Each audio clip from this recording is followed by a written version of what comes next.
यार एक चीज बताइए, अक्सर जब भी हम फ्यूचर मूवी की बात करते हैं तो सबसे पहले टेक्नोलॉजी की बात करते हैं कि फ्यूचर में कार आसमान में उड़ेंगी, मोबाइल फोन दिमाग से काम करेंगे, एआई का हम पर राज होगा और हम एआई के अंडर काम करेंगे। आपको भी ये लगता है क्या? लेकिन क्या हो अगर आपको ये पता चले कि फ्यूचर में कोई टेक्नोलॉजी ही नहीं है, यहाँ तक कि कोई फोन भी नहीं है। फोन भी दोस्तों, मोबाइल फोन भी। वेलकम डियर रॉकेट्स, कैसे हैं आप सभी? आज हम लेकर आ गए एक माइंड ब्लोइंग साईफाई मूवी जो कि फ्यूचर के बारे में है। हाँ, फोन तो नहीं है, लेकिन कुछ ह्यूमंस म्यूटेट हो चुके हैं और उनके पास माइंड रीडिंग करने की पावर और टेलीपैथी की पावर आ चुकी है।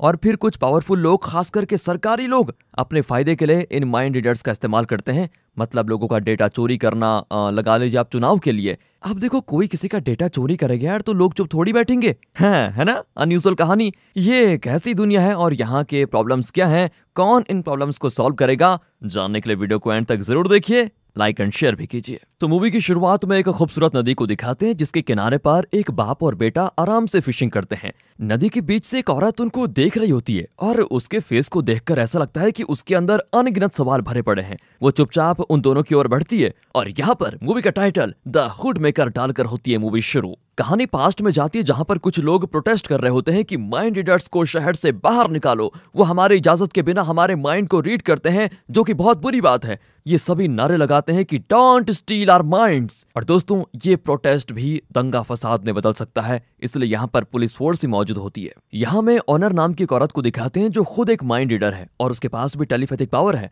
उसकी आंख पर ना एक अजीब सा निशान बना होता है। वो हर प्रोटेस्टर्स का माइंड रीड करने लग जाती है। वो बताती है कि वो बुजुर्ग आदमी है ना, वो एकदम साधु इंसान है। उसके पीछे जो लड़का खड़ा है वो सिर्फ अपने दोस्त के कहने पर प्रोटेस्ट कर रहा है, वो खुद प्रोटेस्ट नहीं कर रहा है। उसे हमसे कोई दुश्मनी नहीं है। और ये दाढ़ी वाला, ये तो ये भी नहीं जानता कि वो प्रोटेस्ट क्यों कर रहा है। पर हाँ, वो बहुत गुस्से में है। लेकिन उसके पीछे वो औरत दिख रही है ना, वो बहुत खतरनाक है, उस पर ध्यान रखना। और वो ग्रीन ड्रेस वाला आदमी, वो जान चुका है कि मैं उसका माइंड रीड कर रही हूँ। इस तरह वो हर एक का माइंड रीड करके पुलिस को बता देती है। तब वहां पर डिटेक्टिव रॉस आता है जिसने ऑनर को प्रोटेस्टर्स का माइंड रीड करने का काम दिया है, क्योंकि उसे शक है कि इन प्रोटेस्टर्स के बीच ऐसे भी लोग हैं जो दंगा फसाद करने के इरादे से ही आए हुए हैं। उन लोगों को ढूंढ निकालना ही ऑनर का टास्क है। अब ये बात प्रोटेस्टर्स में फैल जाती है और वो पुलिस को घेर लेते हैं कि पुलिस खुद ही माइंड रीडर्स को यूज करके हमारा माइंड रीड कर रही है, जो कि इलीगल है। फिर ऑनर हर तरफ आंखें फेरती है और भीड़ में सबके माइंड को रीड करने लग जाती है। तभी वहां पर एक आदमी आता है जिसने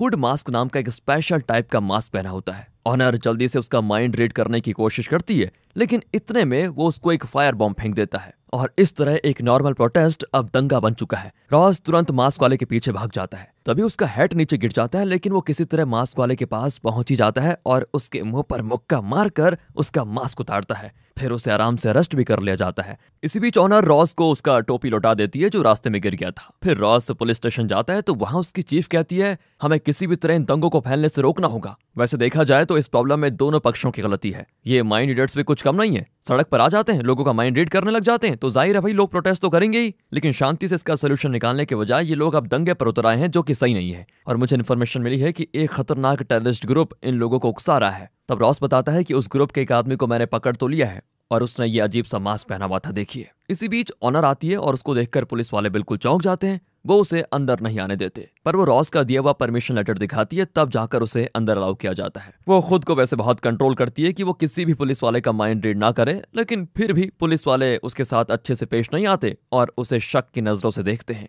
अगर पुलिस वाले माइंड रीडर्स को दुश्मन समझते हैं तो आम लोगों की तो पूछो ही मत। ये सब सोचते हुए ऑनर वहां बैठ जाती है। तब एक डिटेक्टिव पानी लेने जाता है तो ऑनर उसको बहुत ही नॉर्मल तरीके से देखती है, लेकिन वो भड़क जाता है कि मुझे देखकर मेरा माइंड रीड करने की कोशिश मत करो, समझी। ऑनर भी कहती है, देखो मुझे पुलिस वालों का माइंड रीड करने में कोई इंटरेस्ट नहीं है, इसलिए आप फिक्र मत कीजिए, मैं आपका माइंड रीड नहीं करूंगी। लेकिन कोई उसकी बात पर विश्वास नहीं करता और सभी को डर है कि ये उनके माइंड में झांक सकती है, उनकी प्राइवेट से प्राइवेट थॉट्स को जान सकती है। अब वो देखती है कि रॉस और उसकी चीफ कुछ डिस्कस कर रहे हैं। वो चाहती तो अपने पावर्स को यूज करके उनकी बातें जान सकती थी, लेकिन वो ऐसा नहीं करती। फिर रॉस बाहर आकर ओनर से कहता है कि चलो पार्टनर, काम शुरू करने का टाइम आ गया है। अब ये सुनकर ऑनर बड़ी खुश हो जाती है, क्योंकि एक रॉस ही है जो उसे एक ह्यूमन समझता है। बाकी लोग तो उसको बस माइंड रीडर्स या क्रिमिनल की तरह देखते हैं। दोनों उस टेररिस्ट से मिलने जाते हैं जिसे रॉस ने पकड़ा था। रॉस उससे पूछता है कि तुम्हारा टेररिस्ट ग्रुप आम लोगों को माइंड रीडर्स के खिलाफ क्यों भड़का रहा है, साफ साफ बता दो, और तुम्हारा लीडर है कौन। पर वो उल्टा रॉस को चिढ़ाता है कि अगर तुम्हें काबिलियत है तो खुद पता लगा के दिखाओ। फिर रॉस पूछता है कि इस हुड मास्क का क्या मतलब है, क्यों पहनते हो तुम लोग ये सब कुछ। वो भी कहता है, इसे पहन के तो देखो एक बार आप, तो समझ जाओगे इसका मतलब। तुम चाहे कुछ भी कर लो, मैं तुम्हें कुछ नहीं बताने वाला। लेकिन जब रॉस ऑनर को अंदर बुलाता है ना, तो उसे देखते ही वो आदमी डर कर अपना मुंह मोड़ लेता है कि कहीं ये मेरा माइंड रीड ना कर ले और सब कुछ पता ना लगा ले। लेकिन ऑनर उसके सामने बैठकर उसका माइंड रीड करने लग जाती है। असल में हमारे ब्रेन में इलेक्ट्रिक सिग्नल्स के जरिए ही सब कुछ होता है दोस्तों, और उन्हीं सिग्नल्स को ऑनर रीड करके पता लगा पाती है कि कौन क्या सोच रहा है वगैरह वगैरह। अब ऑनर उस टेररिस्ट का नाम, उसके पेरेंट्स का नाम, बचपन से लेकर उसकी लाइफ में हुई घटनाएं सब कुछ बताने लग जाती है। टेररिस्ट को बहुत गुस्सा आता है, लेकिन वो कुछ कर भी नहीं सकता था। ऑनर तो ये भी जान जाती है कि वो किस टेररिस्ट ग्रुप के लिए बिलोंग करता है और फिलहाल वो कहाँ पर है। अब रॉस ऑनर से कहता है कि जब तुम उसका माइंड रीड कर रही हो तो मुझे ऐसा लगा जैसे तुम उसे टॉर्चर कर रही हो। खैर जो भी है, इन्फॉर्मेशन चाहिए थी, मिल गई। बाकी पुलिस वाले रॉस और ऑनर को अजीब तरह से देख रहे होते हैं। ऑनर पूछती है कहीं मेरी वजह से तुम्हारे डिपार्टमेंट में तुम्हें कोई प्रॉब्लम तो नहीं आएगी ना। पुलिस वाले तो मुझे शक की नजरों से देखते ही हैं, कहीं तुम्हें भी ना देखने लग जाए अब से। रॉस भी कहते हैं तुम उनके बारे में मत सोचो, बस काम पर ध्यान दो पार्टनर। दोनों पुलिस फोर्स के साथ उस जगह पर पहुंच जाते हैं जहां पर वो टेररिस्ट गैंग है। वो बहुत बड़ी बिल्डिंग में होती है। ऑनर उन टेररिस्ट के माइंड सिग्नल्स को पहचान कर बता देती है कि कौन कहां पर है। उसके आधार पर पुलिस वाले उस गैंग को पकड़ भी लेते हैं। ऑनर फिर सभी का माइंड रीड करके बता देती है कि ये लोग क्या चीज छुपा रहे हैं। वो चीज एक लेटर होता है जिसे हुड मेकर नाम के किसी ने भेजा है। उसमें लिखा है कि मैंने जो भिजवाया था वो तुम्हारे बहुत काम आएगा। अब ये किस चीज की बात हो रही है इसके बारे में कोई नहीं जानता। तब ओनर को नीचे से कोई आवाज आती है और वो नीचे जाती है। वहां पर हुड मास्क वाला एक आदमी होता है। तभी रॉस आकर कहता है कि जल्दी से उसका माइंड रीड करके बताओ कि उसके पास कोई वेपन है या फिर नहीं। ऑनर बड़ी कोशिश करती है, लेकिन वो मास्क वाले का माइंड रीड ही नहीं कर पाती। वो आदमी इनको अटैक करने आता है, लेकिन तभी रॉस उसे शूट कर देता है और ओनर से पूछता है कि तुम्हें क्या हो गया, माइंड रीड क्यों नहीं कर पाई उसका। ओनर बताती है मैं कोशिश कर रही थी, पता नहीं शायद उसकी मास्क की वजह से मैं उसका माइंड रीड नहीं कर पाई। फिर ओनर अपने घर पर आती है। दरअसल दोस्तों ये घर नहीं, जेल जैसी एक जगह होती है। दरअसल माइंड रीडर्स नॉर्मल लोगों की तरह घरों में नहीं रहते, बल्कि इन्हें अलग अलग जगहों पर रखा जाता है। फोन जैसे साधन न होने की वजह से इन्हें कुछ पावरफुल लोग कम्युनिकेशन के लिए इस्तेमाल करते हैं, क्योंकि ये लोग माइंड रीडिंग और टेलीपैथी के जरिए किसी के साथ भी कम्युनिकेट कर सकते हैं। ऐसे में दोस्तों फ्रैंकलिन नाम का एक सरकारी ऑफिसर यहाँ पर आता है और मैरी नाम की माइंड रीडर को अकेले में ले जाकर अपने मन की बातें उसे रीड करने को कहता है और उसी के जरिए उन बातों को वो किसी दूसरे को कम्युनिकेट करवाता है। जब माइंड रीडर्स ऐसा करते हैं तो वो उस इंसान के इमोशंस को फील कर पाते हैं, जिससे उनको बहुत तकलीफ भी होती है। इसलिए वैसे वो ये काम करने से कतराते हैं, लेकिन फिर भी फ्रैंकलिन जैसे पावरफुल लोग उनसे जबरदस्ती ये काम करवाते हैं। बेचारी मैरी, इसका माइंड बहुत ही डिस्टर्ब हो जाता है और वो रोने लग जाती है। यही नहीं दोस्तों, क्रिमिनल्स का पता लगाने के लिए सरकार भी इनको जबरदस्ती आम लोगों का माइंड रीड करने पे मजबूर करती रहती है। लेकिन आम लोग ये नहीं जानते कि ये किसी के दबाव में आकर ये सब कुछ कर रहे हैं। वो बेवजह माइंड रीडर्स पे भड़क उठते हैं, जबकि उनको असल में सरकार के खिलाफ आवाज उठानी चाहिए जो माइंड रीडर से ये सब कुछ करवा रही है। फ्रैंकलिन वहां से निकलता है तो उसकी कार में हुड मेकर का एक बॉक्स होता है जिसमें एक हुड मास्क होता है। इसे पहनने से फ्रैंकलिन का कोई भी माइंड रीड नहीं कर पाएगा। यहाँ माइंड रीडर्स की जगह को दिखाते हैं। फ्रैंकलिन का माइंड रीड करके मैरी बहुत परेशान हो जाती है और नींद में बड़बड़ाने लग जाती है। और क्योंकि ये माइंड रीडर्स एक दूसरे से कनेक्टेड होते हैं, इस वजह से दूसरे माइंड रीडर्स भी बड़बड़ाना शुरू कर देते हैं। लेकिन तभी ओनर झट से उठकर मैरी को शांत करने की कोशिश करती है, लेकिन मैरी कहती है मेरे पास मत आओ, तुम भी गद्दार निकले, तुम भी अब सरकार के लिए काम करने लगी हो। कट करके अगली सुबह रॉस को दिखाते हैं जो ओनर की जगह पर पहुंच जाता है। ओनर कहती है तुम्हें यहाँ आने की क्या जरूरत है। रॉस कहता है अरे इसमें प्रॉब्लम क्या है, तुम मेरे ऑफिस आ सकती हो तो क्या मैं तुम्हारे घर नहीं आ सकता, हम दोनों पार्टनर है यार, ये लो ब्रेकफास्ट लेकर आया हूं तुम्हारे लिए। तब ओनर देखती है कि किसी ने रॉस की कार को डैमेज करके रखा हुआ है। दरअसल दोस्तों यहाँ के सारे माइंड रीडर्स को सरकारी आदमियों से सख्त नफरत है, क्योंकि वो जोरों जबरदस्ती करते रहते हैं उनके साथ और माइंड रीडर्स से वो काम करवाते हैं जो माइंड रीडर्स करना ही नहीं चाहते। इसलिए किसी ने रॉस की गाड़ी को डैमेज कर दिया है, क्योंकि एक तरफ से वो भी सरकार का ही आदमी है। रॉस भी समझ जाता है कि माइंड रीडर्स का गुस्सा भी जायज ही है यार। फिर दोनों पुलिस स्टेशन जाते हैं जहां पर रॉस अपनी टीम को उस हुड मास्क के बारे में बताता है। इसे किसी वैक्स्ड फाइबर मटेरियल से बनाया गया है जो ब्रेन के सिग्नल्स को बाहर ट्रांसमिट होने से पूरी तरह ब्लॉक कर देता है। इसी वजह से माइंड रीडर्स उन लोगों का माइंड रीड नहीं कर पाते जो ये मास्क पहन के रखते हैं। अगर लोगों को इसके बारे में पता चल गया तो न सिर्फ सभी इसे खरीदना शुरू करेंगे, बल्कि बड़े से बड़ा क्रिमिनल इसका इस्तेमाल करने लग जाएगा और फिर माइंड रीडर्स की मदद से कोई भी नहीं पकड़ा जाएगा। वो आगे जोर देकर कहता है कि हमें आज ही पता लगाना होगा कि इस मास्क को कौन बनाता है। एक ऑफिसर कहता है कि इस काम को पूरा करने में तो 1 महीना लग जाएगा, एक दिन में कैसे पता चलेगा कि कौन बना रहा है। रॉस भी उसको डांट देता है कि यार तुम पुलिस वाले होकर ऐसी बात करते हो, शर्म नहीं आती तुम्हें। तब ओनर कहती है 1 मिनट रुकिए, मैं 1 दिन के अंदर उस हुड मेकर का पता लगा सकती हूँ, अगर आप बस परमिशन दे दो। रॉस मान जाता है। 5 मिनट के अंदर ओनर कुछ लोगों का माइंड रीड करके रॉस को बता देती है कि वैक्स फाइबर मटेरियल आमतौर पर मार्केट में अवेलेबल होता ही नहीं, ये सिर्फ कुछ फैक्ट्रीज में यूज होता है, खासकर उन फैक्ट्रीज में जहां पर हाई क्वालिटी के कपड़े बनते हैं या फिर वहां पर जहां पुराने तरीके से बुक्स को बाइंड किया जाता है। फिलहाल यहाँ पर तो कोई बाइंडिंग फैक्ट्रीज है नहीं, इसका मतलब हमें क्लोथिंग फैक्ट्रीज को टारगेट करना चाहिए। इस शहर में 8 फैक्ट्रीज हैं, हमें उन सब की तलाशी लेनी होगी, तब जाकर हम हुड मेकर का पता लगा पाएंगे। बाकी ऑफिसर्स तो एकदम हैरान हो जाते हैं कि यार ये बड़ी मस्त चीज है माइंड रीडिंग। अब वो ऑफिसर जिसने 1 महीना मांगा था इस काम के लिए, रॉस उससे कहता है कि देखा देखा कितनी फास्ट है मेरी पार्टनर, चलो अब उन फैक्ट्रीज पर रेड करते हैं। रॉस की पूरी टीम इस काम पर लग जाती है। दूसरी ओर हुड मेकर कई जगहों पर अपने हुड मास्क पहुंचाता है। रॉस और ओनर सभी फैक्ट्रीज की तलाशी लेते हैं, लेकिन वहां उन्हें कुछ नहीं मिलता।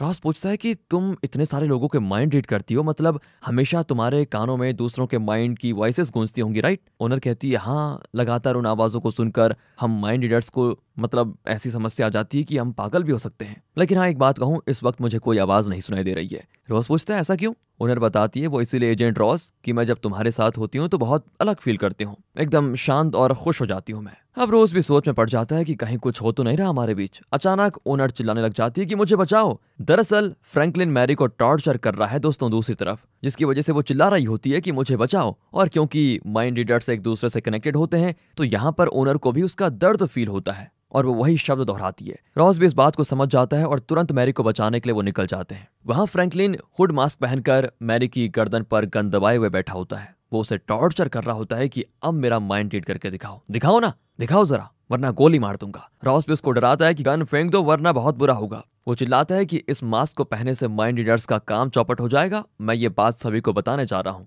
ये कहकर वो मैरी को तो छोड़ देता है और गन भी फेंक देता है। अब रॉस फ्रैंकलिन को अकेले में जाकर कहता है कि इतने बड़े सरकारी ऑफिसर होके ये क्या कर रहे हैं। फ्रैंकलिन कहता है कि तुम इनकी सूरत पर मत जाना, ये माइंड रीडर्स बड़े खतरनाक लोग हैं। यहाँ पर बैठकर ये लोग माइंड रीडिंग के द्वारा जान लेते हैं कि देश का प्रधानमंत्री क्या सोच रहा है। ये लोग चाहें तो देश के कॉन्फिडेंशियल मैटर्स को दुश्मन के हवाले बेच भी सकते हैं। और मैंने सुना है कि तुम किसी माइंड रीडर के साथ पूरा घूम रहे हो, मेरी बात मानो, उससे बच के रहो। इसी बीच ओनर फ्रैंकलिन का हुड मास्क खुद पहन लेती है और तब वो एक नॉर्मल इंसान की तरह फील करने लग जाती है, क्योंकि वो किसी का भी माइंड रीड नहीं कर सकती। अब रॉस और ओनर पुलिस के पुराने टेप्स प्ले करके देखते हैं। उन्हें पता चलता है कि डॉक्टर कटर नाम के एक साइंटिस्ट ने वैक्स फाइबर मटेरियल पर रिसर्च किया था और उसे माइंड रीडर्स पर टेस्ट भी किया था। यहाँ तक कि बच्चों पर भी इस मास्क को टेस्ट किया गया था और टेस्ट के नाम पर बेचारों को बहुत टॉर्चर भी किया गया। ये सब देखकर ओनर बहुत दुखी हो जाती है। दूसरी ओर फ्रैंकलिन मैरी का पीछा करता है और कहता है मैंने जो किया उसके लिए मुझे माफ कर दो, प्लीज आओ गाड़ी में बैठ जाओ। मैरी भी बैठ जाती है, लेकिन वो अपने पावर का इस्तेमाल करके उस पर हमला कर देती है। वो फ्रैंकलिन के सर पर हाथ रखकर उसके माइंड को बहुत टॉर्चर करती है। सिर्फ मैरी ही नहीं बल्कि सारे माइंड रीडर्स फ्रैंकलिन के माइंड पर हमला कर देते हैं। इससे फ्रैंकलिन मरता तो नहीं बल्कि उसका माइंड बहुत कमजोर हो जाता है, यानी उसका दिमाग एक बच्चे के दिमाग जैसा हो जाता है। अब ये जानकर रॉस परेशान हो जाता है और ओनर से कहता है कि मुझे तो इसमें मैरी का हाथ लगता है, जरूर उसने फ्रैंकलिन से बदला लेने के लिए ही ये किया होगा। वैसे तुम तो मैरी के साथ माइंड से कनेक्टेड रहती हो ना, जरा पता लगाओ कि वो कहाँ पर है। ओनर भी मैरी से कनेक्ट करके मन ही मन पूछती है क्या फ्रैंकलिन को तुमने टॉर्चर किया? मैरी कहती है जब तक हम इनके जुल्म सहते रहेंगे तब तक ये लोग हमें दबाते रहेंगे, हमें मिलकर इनसे बदला लेना होगा। हाँ, वो मैंने ही किया, वो सिर्फ एक शुरुआत थी। दोस्तों, ओनर उसकी बात तो सुन लेती है लेकिन रॉस से झूठ बोलती है कि मैं मैरी से कनेक्ट नहीं कर पाई, पता नहीं वो कहाँ पर है। रॉस कहता है देखो ओनर, मजाक मत करो, यहाँ के सारे माइंड रीडर्स ने पुलिस वालों पर हमला करना शुरू कर दिया है। अगर ऐसा ही चलता रहा तो सभी माइंड रीडर्स को अरेस्ट करना पड़ेगा और तुम भी मुसीबत में पड़ जाओगी। तुम घर वापस मत जाना, तुम्हें खतरा है। ओनर कहती है मैं कहाँ जाऊंगी, मेरा तो कोई ठिकाना भी नहीं है। अब ये सुनकर रॉस दुखी हो जाता है, ओनर को अपने घर लेकर जाता है वो। फिर वो खिड़की से बाहर देखकर रियलाइज करता है कि जिस दंगे को वो रोकना चाहता था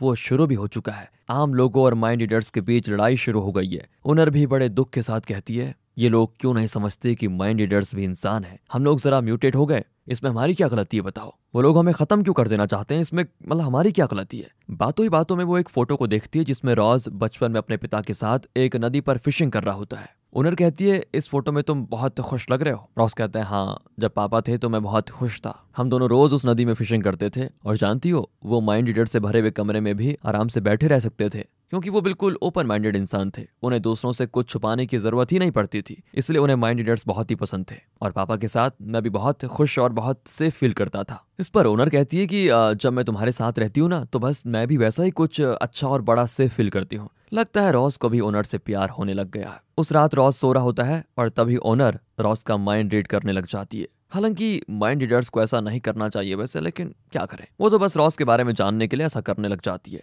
उस वक्त रॉस अपने पापा के बारे में सोच रहा होता है तो ओनर को भी वही दिखाई देता है, लेकिन फिर रॉस बड़बड़ाने लग जाता है तो ओनर माइंड रीड करना बंद कर देती है और वहां रखे फाइल्स को पढ़ने लग जाती है। इतने में रॉस उठकर पूछता है, ये क्या कर रही हो? ओनर भी मजाक में कहती है कि तुम्हारे लिए कोई नौकरी ढूंढ रही हूँ, क्योंकि तुम एक माइंड रीडर से प्यार जो करने लगे हो, तुम्हारी नौकरी तो जाएगी ना इसमें। हाँ, रॉस भी हंसकर कहता है, ठीक है, कोई अच्छी सी नौकरी ढूंढना मेरे लिए। ओनर कहती है, तुम्हें पता है मैंने नए घर का लोकेशन भी सिलेक्ट कर लिया है, उस नदी किनारे पर घर बनाएंगे जहाँ तुम अपने पापा के साथ फिशिंग करते थे। मजाक मजाक में ओनर एक फाइल देखकर बताती है कि हमने जिन फैक्ट्रीज की तलाशी ली थी उनके अलावा भी एक फैक्ट्री है जो 13 साल पहले बंद कर दी गई थी। ऐसा भी तो हो सकता है कि वो हुड मेकर उसी फैक्ट्री में काम कर रहा हो। ये सुनकर रॉस भी हैरान हो जाता है और कहता है, तुम्हें तो सच में यार पुलिस डिपार्टमेंट में होना चाहिए था। रॉस उस फैक्ट्री के लिए निकल जाता है। ओनर भी तैयार होती है, लेकिन रॉस कहता है, इस वक्त तुम्हारा बाहर जाना खतरे से खाली नहीं है, लोग माइंड रीडर्स को मारने पे तुले हुए हैं, इसलिए काम करो, तुम यहीं पर सेफ रहो, मैं जाकर उस हुड मेकर का पता लगाता हूँ। कहकर वो निकल जाता है, लेकिन ओनर कहाँ, वो चुपके चुपके उसका पीछा करती है।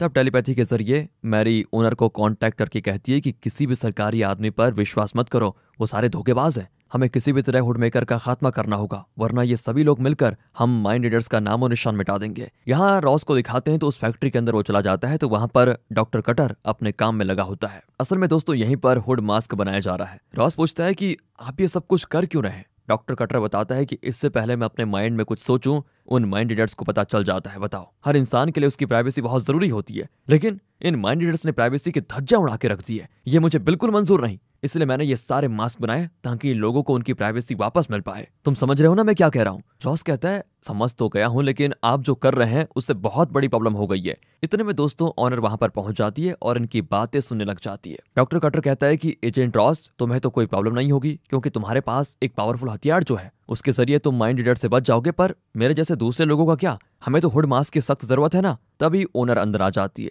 वो रोज से पूछती है, एक बात बताओ, किस पावरफुल हथियार की बात हो रही है यहाँ पर? ऐसा कौन सा हथियार है तुम्हारे पास? डॉक्टर कटर तुरंत जाकर हेड मास्क पहन लेता है और ओनर से कहता है कि तुम खुद ही रोज का माइंड रीड करके पता लगाओ कि वो कौन सा हथियार है। इस पर ओनर रोज का माइंड रीड करना शुरू करती है। उसे फिर वही फिशिंग वाला दृश्य दिखता है, लेकिन उसके अलावा वो रोज के माइंड में और कुछ देख ही नहीं पाती। रोज ने तो जबकि हुड मास्क भी नहीं पहना हुआ है, फिर ओनर उसका माइंड क्यों नहीं रीड कर पा रही है समझ में नहीं आ रहा है। ये सोचकर ओनर तो चौंक जाती है, लेकिन हमें भी चौंकना पड़ेगा यार, ऐसे कैसे हो गया? और तब डॉक्टर कटर बताते हैं कि यही रॉस का स्पेशल हथियार है, यही उसकी पावर है। वो तुम जैसे माइंड रीडर से अपने माइंड के इलेक्ट्रिक सिग्नल्स को ब्लॉक कर सकता है, तभी तो वो बेझिझक तुम्हें अपने साथ हर जगह लेकर घूमता है। उसे पता है कि तुम चाहकर भी उसका माइंड रीड नहीं कर सकती। ओनर को भी शॉक पे शॉक लगता है, लेकिन तभी मैरी दूसरे माइंड रीडर्स के साथ वहां पर पहुंच जाती है, क्योंकि वह सभी ओनर के साथ कनेक्टेड हैं। रॉस डॉक्टर कटर से कहता है कि अगर माइंड रीडर्स ने आपको देख लिया तो वो मार डालेंगे आपको, आप पीछे के दरवाजे से बच निकल जाइए। लेकिन डॉक्टर कटर कहता है, मुझसे ज्यादा तो तुम्हारा बचना जरूरी है, जल्दी यहाँ से निकल जाओ,